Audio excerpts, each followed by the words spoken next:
Club উদ্বোধন অনুষ্ঠানের প্রধান অতিথি আমাদের প্রাণপ্রিয় লিডার জনাব কৃষিবিদ মেহেদী হাসান পলাশ ভাই এখানে উপস্থিত আছেন।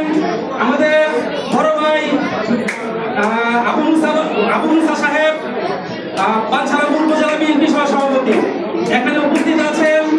ইটালি প্রবাসী রাশেদ ভাই সাবেক ছাত্রদল নেতা উপস্থিত আছেন। আমাদের উজাঞ্চল ইউনিয়নের সভাপতি জনাব হামিদ মেম্বার সাহেব উপস্থিত আছেন। জনাব চানমিয়া মেম্বার সাহেব উপস্থিত আছেন। আমার বড় ভাই তাজুল ইসলাম মিন্টু ভাই সহ মহিলা নেতৃবৃন্দ যারা উপস্থিত আছেন তাদের সকলের প্রতি রইল আমার আন্তরিক সালাম। আসসালামু আলাইকুম।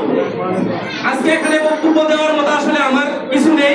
বক্তব্য দিবেন আমার নেতা জনাব মেহেদী হাসান পলাশ ভাই, আমরা শুনবো ইনশাআল্লাহ। তবে দু একটি কথা এখানে না বললেই নয়।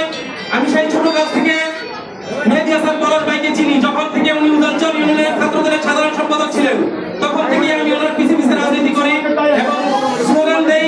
ওনার নেতৃত্ব আমি সেই ছোট কাল থেকেই দেখেছি। ওনার মতো আসলে ভোট পাগল নেতা আমি কমই দেখেছি। আমার বয়স কিন্তু মোটামুটি কম হয় না, 40-এ পড়ে গেছি ইনশাআল্লাহ। এই 40 বছর বয়সে আমি ওনার মতো দল পাগল নেতা কম দেখেছি। দুর্দিনের কান্ডারি বাঞ্ছারামপুর ইউনিয়নের নেতা কিন্তু অনেক আছে, এখন সুসময়ে অনেক নেতা আসবে এবং যাইব, কিন্তু দুঃসময়ের কান্ডারি কিন্তু একজনই ছিল আমাদের